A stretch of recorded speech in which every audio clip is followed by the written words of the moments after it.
Hi friends, Brahmaji గారు నటించిన హ్యాంగ్‌మ్యాన్ movie డైరెక్ట్‌గా ఓటీటీ ప్లాట్‌ఫామ్ అయిన సన్ నెక్స్ట్‌లో స్ట్రీమింగ్ అవుతుంది. ఇక ఈ మూవీ రివ్యూ గురించి తెలుసుకుందాం.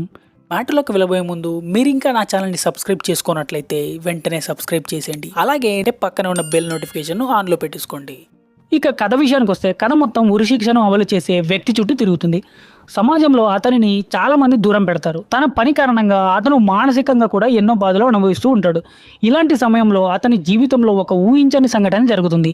ఆ సంఘటన తర్వాత అతను తీసుకునే నిర్ణయాలు, న్యాయం కోసం చేసే పోరాటమే ఈ సినిమా ప్రధాన కథ.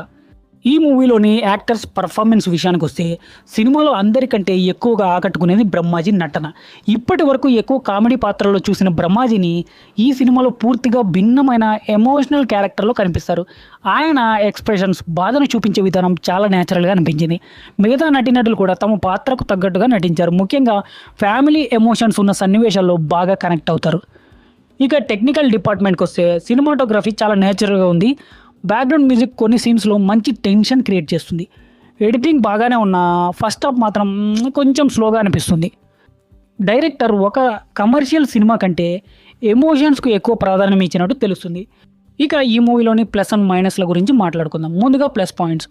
ఈ మూవీకి పెద్ద ప్లస్ పాయింట్ అంటే బ్రహ్మాజీ గారి అద్భుతమైన నటన. కాన్సెప్ట్ డిఫరెంట్గా ఉంటుంది.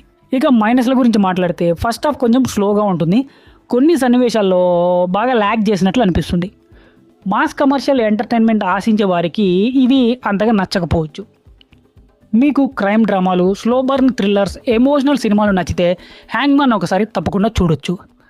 మీకు హ్యాంగ్‌మ్యాన్ సినిమా ఎలా అనిపించింది? ఇప్పటికే చూసుంటే మీ అభిప్రాయాన్ని కామెంట్స్లో తప్పకుండా చెప్పండి. ఇలాంటి movie reviews, OTT updates, news కోసం మా ఛానల్ని సబ్స్క్రైబ్ చేసి పక్కనే ఉన్న బెల్ ఐకాన్ను ప్రెస్ చేయండి.